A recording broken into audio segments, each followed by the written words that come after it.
నమస్తే సార్. నిన్న అసెంబ్లీలో బడ్జెట్ ప్రవేశపెట్టడం జరిగింది. పబ్లిక్గా మీరేమంటారు సార్, మీ అభిప్రాయం? ప్రస్తుతం ఈ ప్రభుత్వాన్ని ప్రజలు అత్యధిక మంది ప్రజలు ఆమోద్యంతో ఈ ప్రభుత్వం పాలన చేస్తుంది. అయితే ప్రభుత్వం వచ్చినప్పటి నుంచి ప్రజలకి ఇప్పటి వరకు ఏం మేలు చేశాము అని ఈ ప్రభుత్వం ప్రశ్నించుకుంటే అది ఎంతవరకు మేలు చేశాము అనేది అధికారికంగా ఒక శ్వేతపత్రం ద్వారా ప్రకటిస్తే ప్రజలు కూడా సంతోషిస్తారు.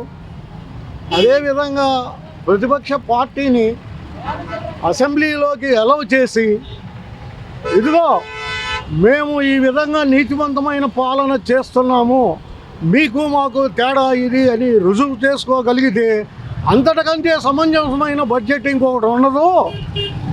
ఈ బడ్జెట్లు కాగితాల రూపంలోనే ఉంటాయి, కానీ అమలు చేయటము అనేది చాలా ప్రాముఖ్యమైన విషయం అని నేను నమ్ముతున్నాను. అదేవిధంగా ఎన్నికల్లో అనేకమైన వాగ్దానాలు చేసి ప్రభుత్వాలు వస్తూ ఉన్నవి. అయితే ఆ వాగ్దానాలని నిరూపించుకోలేని స్థితిలో ఈ రోజున ప్రభుత్వాలు ఉన్నాయి. వాటికి అవి గుండె మీద చేసుకొని ప్రజలకు మేము ఏం చేస్తున్నాం, పేదలకు ఏం సేవ్ చేస్తున్నాం, పేదల ఆస్తులు వాళ్ళ ప్రాణ రక్షణ కోసం మనం ఏం చేస్తున్నాము అనేది ప్రభుత్వం పరిశీలన చేసుకుంటే ఎంతో మంచిది. ఆ విధంగా ప్రభుత్వం పరిపాలిస్తే ప్రజలు కూడా అదే ప్రభుత్వాన్ని తిరిగి మళ్ళీ ప్రభుత్వంలోకి తీసుకురావడానికి ప్రయత్నం చేస్తారు. సార్, నిన్న బడ్జెట్ ప్రవేశపెట్టడం జరిగింది అసెంబ్లీలో, ఎలా అనిపిస్తుంది? బాగానే అనిపిస్తుందండి. అన్ని వర్గాలకి కవర్ అయినట్టుగా అనిపిస్తుంది బడ్జెట్. వాళ్ళు చెప్పిన సూపర్ 6లో కూడా కొన్నిటికి న్యాయం జరుగుతుంది అనిపిస్తుంది, అన్నిటికి కాకపోయినా కూడా. ముఖ్యంగా చూసుకుంటే కనుక తల్లికి వందనము, అలాగే రైతులకి అన్నదాత సుఖీభావ ఇవి కూడా ఇంప్లిమెంట్ చేస్తాము అని చెప్తుంది. ఎలా అనిపిస్తుంది?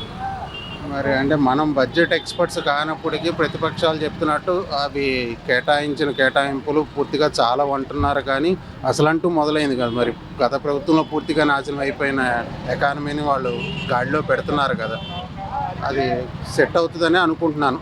మరి ప్రభుత్వం మారింది కాబట్టి అప్పుల్లో ఉంది కదా రాష్ట్రం. వడ్డీలకే మనం సంవత్సరానికి 75,000 కోట్లు వడ్డీలే కట్టాలంటే మరి ఎక్కడి నుంచి తెచ్చి కడతారు? మనం ఇంట్లో తీసుకున్నా కూడా వడ్డీ కట్టాలంటే బోల్డ్ అవుతుంది కదా. ఆదాయం లేదు, వడ్డీలు కట్టాలి, తెచ్చిన అప్పులకు వడ్డీలు కట్టాలి. వడ్డీ కట్టడానికి కొత్త అప్పు చేయాల్సి వస్తుంది మన పరిస్థితి. కాబట్టి ఉన్నట్లోనే అడ్జస్ట్ అవుతుంది, మరి చెయ్యాలి. ఇది చెప్పినట్టుగా చేస్తే మటుకు బాగానే ఉంటుంది. అందుట్లో బడ్జెట్ అనేది కాగితాల రూపంలో మేము ఇది చేస్తాము అని, అదే అధికారంలోకి వచ్చేటప్పుడు కాగితాల రూపంలో ఎన్నో చేశారు ప్రభుత్వం వారు, కానీ వాటిని ఎంతవరకు అమలు చేశారు? ఎప్పటి వరకు 9 నెలల పైనే భయపడిపోయింది. అయినప్పటికీ ఇంత కూడా అమలు చేయలేదు. ఉన్నవన్నీ తీసేశారు. ఆరోగ్యశ్రీ లేదు, ఎక్కడికక్కడ పేద ప్రజలు మందులు లేక బాధపడుతూ ఉన్నారు. హాస్పిటళ్ళల్లో సరైన చికిత్స లేక బాధపడుతున్నారు. పేద ప్రజలకు ఏమి అందట్లేదు. ఉన్నాయల్లా ఒకటి రేషను ఉంది. ఆ రేషన్ తప్పనిచ్చి ఏమీ లేదు ప్రభుత్వ పథకం. ఆ రేషన్ కూడా తీసేస్తే ప్రజల్లో తిరుగుబాటు వస్తుందని ప్రభుత్వం ఆలోచన చేసి దాన్ని స్వచ్ఛందంగా అమలు చేస్తుంది. లేకపోతే ప్రభుత్వం ఎన్నో హామీలు ఇచ్చింది. వైఎస్ఆర్సీపీ ప్రభుత్వం చేసే హామీలన్నీ మేము చేస్తూ మళ్ళీ మేము ఇంకా కొన్ని కొనసాగిస్తాము అని ప్రభుత్వం చెప్పడం జరిగింది. వాటిల్లో ఇప్పుడు 9 నెలల తర్వాత 10వ నెల జరుగుతుండగా మేము ఇదిగో బడ్జెట్లో ప్రవేశపెట్టాము అని అంటే అది కేవలం కంటి తుడుపు చర్య కిందకే వస్తుంది, కానీ దాంట్లో ఎంతవరకు వాస్తవం ఉందనేది, చిత్తశుద్ధి ఉందనేది ఆ ప్రభుత్వం ఖచ్చితంగా అమలు చేసిన రోజునే ప్రజలు దాన్ని గమనిస్తారు అనే విషయాన్ని నేను ఈ మీడియా ముఖంగా నేను విన్నవించుకుంటున్నాను. బడ్జెట్ సంగతి సరిగ్గా నాకు అంత అవగాహన లేదండి.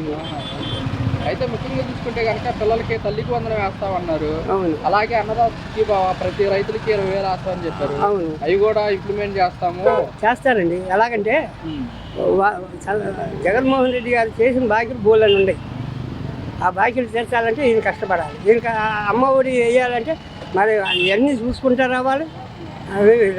అవన్నీ చేయాలంటే ఒక ఇంట్లో ఒక కుటుంబం ఉందంటే ఆ తండ్రి నలుగురికి సమాధానం చెప్పలేడు. అట్లాగే 5 కోట్ల జనాభాకి ఈయన ఒక్కడు పరిపాలించాలంటే ఎంతో కష్టం పడింది. అది మళ్ళా రావాలి అని అనుకుంటే మళ్ళీ కూటమి ఇంకొక 5 ఏళ్ళు కష్టపడితే కానీ ప్రజలకు అన్ని సౌకర్యాలు వస్తాయి. అది ఇప్పుడు వైద్య నిమిత్త పరంగా 25 లక్షల వరకు హెల్త్ కార్డు రాబోతుంది మరి. అవును, ఈ సంవత్సరం నుంచి బిగిన్ చేయబోతున్నారు అవును. శ్రీకారం చుట్టబోతున్నారు. ఎలా మాకు ఇచ్చారు కదండి అంతకుముందు జగన్ గారు. అది ఇప్పుడు పాము అవుతుందా? అది కాదు, ఇప్పుడు కొత్తగా హెల్త్ కార్డు వస్తుంది. 25 లక్షల వరకు మన ప్రైవేట్ ఆసుపత్రుల్లో కూడా వైద్యం పొందొచ్చు. అవును, అంతకుముందు చంద్రబాబు గారు అంతకుముందు ఇచ్చారు, అది దానికి పెంచుకుంటూ వస్తున్నారు. అది మంచి పరిస్థితే కదండి. ఉన్నవాడు ఉంటాడు, లేనివాడు ఉంటాడు. దాన్ని ఉపయోగించుకుంటే ధన్యుడు. ఈ గవర్నమెంట్ బాగుందండి. మేము కమ్యూనిస్టులైనా ఎవరు మంచి వాళ్ళు అనేది ఇవ్వండి. Okay okay. మేము కమ్యూనిస్టులు అయినా ఎవరు పరిపాలిస్తున్నారు అనేది కావాలి. మంచిదా చెడ్డదా అనేది కాదు. అధికారంలో ఉన్నారు, మంచి చేయాలి. ఒక తండ్రి ఇందాక చెప్పాను కదా, ఆ తండ్రి నలుగురిని ఒకదాన్ని నలపలేడు. నిదానంగా ఒక బాటకి తీసుకొస్తాడు. అది ఓకే. అలాగే విద్యార్థులకు సంబంధించి తల్లికి వందనం ఉంది, మే మాసంలో ఇంప్లిమెంట్ చేస్తాము. అలాగే రైతులకి ఏటా 20,000 ఇస్తా ఉన్నాం కదా, అది కూడా ఇంప్లిమెంట్ చేస్తామని సీఎం గారు నిన్న అసెంబ్లీలో బడ్జెట్లో చెప్పడం జరిగింది. పయ్యావుల కేసులో ప్రకటనలాగే ఉంటుంది అని ఇంతకు ముందే నేను తెలియజేశాను. ప్రకటనలు ఎప్పుడైతే మేము ప్రకటించింది ఇదిగో అమలు చేస్తున్నాము అని చర్చతో జరిగించిన రోజునే అది ఆమోదయోగ్యంగా ఉంటుంది. ప్రజలు కూడా వాటిని అడ్మిట్ చేస్తారు. లేకపోతే ప్రజలు మేము ఇదిగో హామీలుగానే ఉంటాయి, కానీ హామీలు నెరవేర్చినప్పుడే వాటి నెరవేర్పు వాటికి ప్రజలకి ప్రయోజనకరంగా అవి ఉపయోగపడినప్పుడే అవి ప్రభుత్వాలు ప్రజలు సంతోషపడతారనేది నేను తెలియజేస్తున్నాను. సార్, వైఎస్ఆర్ కాంగ్రెస్ పార్టీ చూసుకుంటే సంక్షేమం అన్నారు, కూటమి ప్రభుత్వం చూసుకుంటే సంక్షేమం ప్లస్ డెవలప్మెంట్ అంటారు. మీకు ఎలా అనిపిస్తుంది? వైఎస్ఆర్సీపీ ప్రభుత్వం అనేది అది గతించిపోయింది. ప్రజలు ఆ ప్రభుత్వాన్ని తిరస్కరించారు. ఇప్పుడు అదే ప్రభుత్వాన్ని మరలా కోరుకోవలసి వస్తే ఇంతకంటే నీతివంతమైన పాలన, ఇంతకంటే మంచి పాలన జరిగిద్ది అని అనుకున్న రోజున ప్రజలు ఆ పార్టీని ఆహ్వానిస్తారు, ఇంకా ఏ పార్టీనైనా ఆహ్వానిస్తారు. మరి ఇప్పుడు పథకాలు ఇంప్లిమెంట్ చేసేది గ్యాప్ అనేది వస్తుంది కదా, ఇప్పుడు ఈ గ్యాప్ వల్ల ప్రజలకి ఏమన్నా వ్యతిరేకత ఏమన్నా వచ్చే అవకాశం ఉంటుందంటారా? తప్పకుండా వస్తుంది.